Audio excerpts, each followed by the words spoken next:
जय गुरु जी, शुक्राना गुरु जी, अनंतम अनंतम बार शुक्राना गुरु जी। मैं गुरु जी की बेटी यमुनानगर से बात कर रही हूँ। मेरे साथ इतना बड़ा एक चमत्कार हुआ कि मेरे मतलब कि बिल्कुल अनएक्सपेक्टेड था। मेरे हस्बैंड भी मुझे शायद जाने ना देते, मैं सोच भी नहीं पा रही थी। मेरे पास मैसेजेस आ रहे थे जैसे कि जो टेलीपैथिक मैसेज आते हैं, टेलीपैथी में आ रहा था तू तैयारी कर ले डुगरी जाने की। मैंने सोचा मुझे कौन लेके जाएगा, मैं कैसे जाऊंगी, क्योंकि वो बहुत दूर है हमारे यहाँ से, यमुनानगर से डुगरी।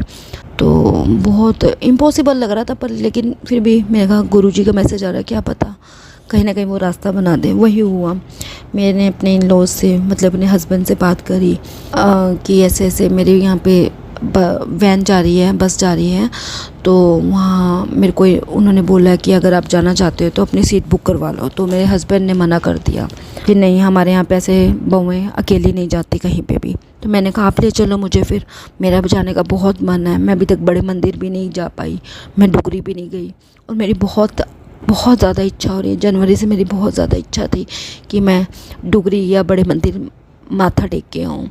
लेकिन मेरे साथ ऐसा हुआ कि उन्होंने, जहाँ मैं सत्संग पे जाती हूँ यहीं पे यमुनानगर में ही, तो उन्होंने बोला कि अभी सीट्स, उन्होंने उनका कॉल भी आया मेरे पास कि मैम अभी लास्ट 1-2 सीट्स ही पड़ी हैं, तो अगर आपने बुक करवानी है तो करवा लो, क्योंकि उनको बोला था मैंने कि मैं ज़रूर जाऊँगी। तो फिर बस नहीं तो फिर वो बुक हो जाएंगी, तो फिर नहीं आपका कैंसिल हो जाएगा। तो मैंने अपने हस्बैंड को डेली इंसिस्ट करती, मैं 2-3 डेज़ थे मैंने इंसिस्ट करती रहती थी डेली। तो वो बोलते थे कोई आर्ग्यूमेंट मत करो, नहीं जाना तो नहीं जाना। मैंने कहा चलो ठीक है। हाँ, इवन मेरे बच्चे का एडमिशन भी होना था, होना था।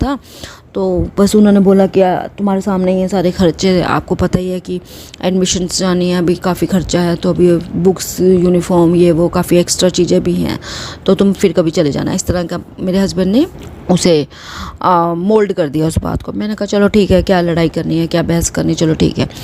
तो वो क्या हुआ, मेरे साथ यहीं पे एक दूसरा सत्संग मैं शेयर भी करना चाहूँगी। तो उधर से मैं जैसे जुड़ी, मेरे को 5-6 महीने ही हुए गुरुजी से जुड़े को। मैं जैसे जब भी घर में जाती थी तो मैं गुरुजी की बातें करती थी, तो मेरे पापा वगैरह मेरे थोड़ा मानने लगे थे। मेरा भाई बिल्कुल भी नहीं मानता था। तो मैं घर में गई तो गुरुजी की, मैं वहाँ पे छोटा सा स्वरूप था, मैं वो लेके गई। तो पता नहीं कैसे क्या हुआ कि वो भी कनेक्ट होने शुरू हो गए। उसने गुरुजी के सत्संग सुने थोड़े बहुत, और गुरुजी की ऐसे थोड़ा भजन सुनने लग गया। वो कहता मैं दीदी गुरुजी की, तो मैं भी कनेक्ट फील करने लग गया। तो मेरे लिए वो बहुत बड़ा ब्लेसिंग दिया गुरुजी ने कि मेरे भाई को उन्होंने जोड़ लिया, वो बहुत बड़ी बात थी। अच्छा, ऐसे ही क्या हुआ, जैसे मैं अभी मेरे ब्रदर का फ़ोन आया, उसने वहाँ से टिकट, उसकी वहाँ से बस जा रही थी, मेरी यहाँ से बस जा रही थी यमुनानगर से। तो 6 अप्रैल को दोनों बसेस जानी थी डुगरी, टाइमिंग अलग अलग थे। तो वहाँ पे क्या हुआ, मेरे ब्रदर का फ़ोन आया, दीदी तेरी टाइमिंग क्या है डुगरी निकलने की। तो मैंने कहा जिया जी ने मना कर दिया, तेरे मतलब मेरे हस्बैंड ने। तो वो कह रहे हैं कि नहीं फिर कभी चली जाइए। कहते क्यों, क्या दिक्कत आई। मैंने कहा ऐसे वो बोल रहे थे कि एडमिशन्स वगैरह करवानी है, तो फिर कभी चली जाइए। कहता ऐसी बात है तो मुझे पहले बताती। तो कोई बात नहीं है, तू फटाफट से पूछ कि सीट है तो ठीक है, नहीं तो मैं तेरे को पैसे फटाफट पेटीएम करता हूँ। तो ऐसा ही हुआ। मैंने उनसे रिक्वेस्ट करी कि सीट है तो आप मेरे को एक दे दीजिए प्लीज़। अगर उन्होंने कहा नहीं, उन्होंने मना कर दिया। क्या, मैंने कहा चलो, फिर मैंने दोबारा कॉल किया। मैंने कहा ऑन द स्पॉट अगर कोई कैंसिल कर देता तो मुझे आप फटाफट से कॉल कर लेना, मैं रेडी रहूँगी और मैं फटाफट पहुँच जाऊँगी। कहते चलो ठीक है। उनका फिर 1 घंटे के बाद कॉल आ गया कि ऐसे है, आप ना राइट 8:30 बजे पहुँच जाना, हम जैसे मर्जी आपको एडजस्ट कर लेंगे। अगर आपका बहुत मन है, आपको गुरुजी का बुलावा आया हुआ, तो हम आपको मना नहीं कर सकते, तो आप आ जाइएगा। मैं बहुत खुश हुई। तो मैंने उनको मेरे ब्रदर ने मुझे पेटीएम कर दिया, और मैंने उनको आगे वो 700 रुपीज़ वो ले रहे थे, मैंने 700 रुपीज़ उनको आगे पेटीएम कर दिए। तो चलो मैं नेक्स्ट डे चली गई।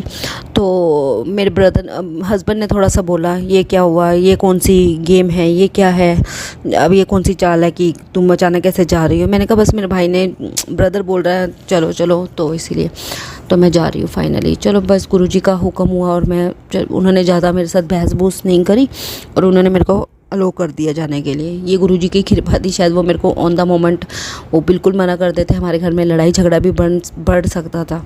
लेकिन ऐसा कुछ नहीं हुआ।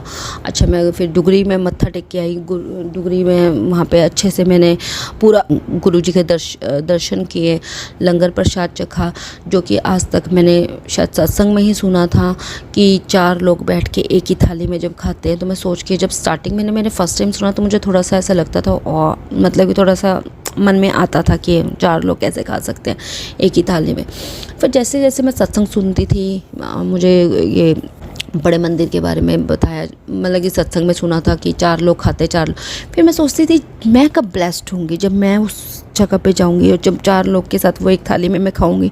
तो मेरी तो पता नहीं वो दिन कब लिखा गया होगा सुनहरे अक्षरों में कि मेरा दिन वो आज कब आएगा कि मैं भी खाना ऐसे ही खाऊंगी और मुझे गुरुजी ब्लेस करेंगे।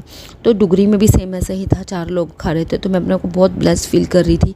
हल्का सा 1% मन में ज़रूर आया थॉट कि जब एक अलग अलग लोग बैठे एक ही थाली पे, 4 सामने एक अलग से जेंट्स थे, साथ में एक लड़की थी मेरी इधर, तो लेकिन पर उन्होंने 4 स्पून्स अलग अलग दिए थे, लेकिन पर मैंने अच्छे से दिल से मैंने उसको चखा और अच्छे से खाया। मैंने कंप्लीट हमने सब ने अपना अपना फिनिश किया सब। और फिर मेरा ब्रदर भी वहाँ मुझे मिला, जो कि वो बहुत हैप्पी था गुरुजी के दर्शन करके। तो बस यही सत्संग अपना मैं यहाँ पे विराम देना चाहूँगी गुरुजी के मंत्र जाप से। ओम नमः शिवाय शिवजी सदा सहाय, ओम नमः शिवाय गुरुजी सदा सहाय। जय गुरुजी, शुक्राना गुरुजी, अनंतम अनंतम बार शुक्राना गुरुजी। जय गुरुजी।